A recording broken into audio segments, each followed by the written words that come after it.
Details చూద్దాం. ఇవాళ ప్రకాశం జిల్లాలో పర్యటించనున్నారు సీఎం జగన్. ఉదయం 9:30 తాడేపల్లిలోని ఆయన నివాసం నుంచి బయలుదేరతారు సీఎం.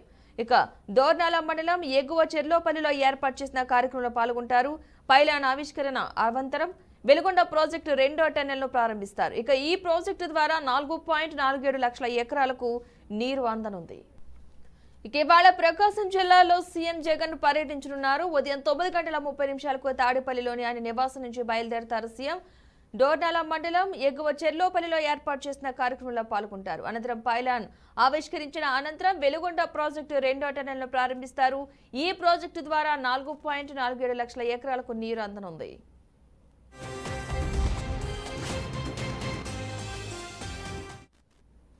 ఇక ప్రకాశం జిల్లాలో సీఎం జగన్ పర్యటనకు సంబంధించిన పూర్తి సమాచారాన్ని మా ప్రతినిధి శ్రీనివాస్ అందిస్తారు. శ్రీనివాస్, ముఖ్యమంత్రి జగన్మోహన్ రెడ్డి మరొక ప్రతిష్టాత్మకమైన ప్రాజెక్ట్ కి ఈరోజు శ్రీకారం చుట్టుకోబోతూ ఉన్నారు. ఎప్పటి నుంచో సుబ్బయ్య ఎలుగొండ ప్రాజెక్ట్ కు సంబంధించి వివాదాలు అనేక రకంగా ఉన్నాయి. ప్రతిపక్షాలు అనేక సందర్భాల్లో కూడా వెలుగొండ ప్రాజెక్ట్ కి నీరు పోవటం అనే దాన్ని పెద్ద ఎత్తున విమాన పరిస్థితి అవుతుంది. మరో పక్క నుంచి వెలుగొండ ప్రాజెక్ట్ ద్వారా ఎంత అంటే యోగా చెరుపల్లి విలేజ్ ఆ ప్రాంతాలు ఏవైతే ఉంటాయో ఆ ప్రాంతాలన్నింటి కూడా పెద్ద ఎత్తున ఇటు డెల్టా సాగు కావచ్చు, అటు వాణిజ్య పంటలు కావచ్చు, అనేక వాటికి వెలుగొండ ప్రాజెక్ట్ ద్వారా నీరు అందించేటువంటి కార్యక్రమం కూడా చేపట్టవచ్చు. అయితే మొన్నే కుప్పం ద్వారా కుప్పం ప్రజలకి చిరకాల వాంఛ ఏదైతే ఉందో కుప్పం జలాలు ఆ జలాల కళ నెరవేర్చినటువంటి జగన్మోహన్ రెడ్డి మరొకసారి వెలుగొండ ప్రాజెక్ట్ ని ముందు తీసుకురాబోతున్నారు. దానికి సంబంధించి ఈ రోజు పూర్తి స్థాయిలో ప్రకాశం జిల్లా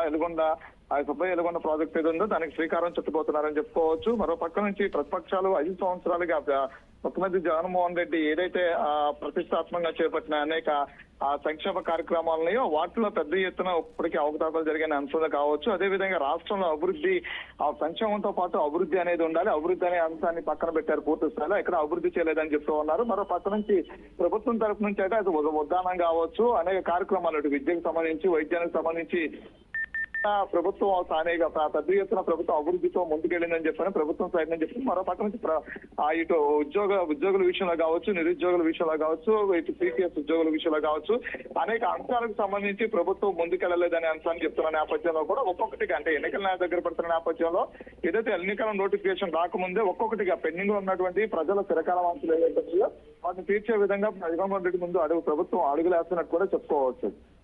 రైట్, థ్యాంక్ యూ శ్రీనివాస్.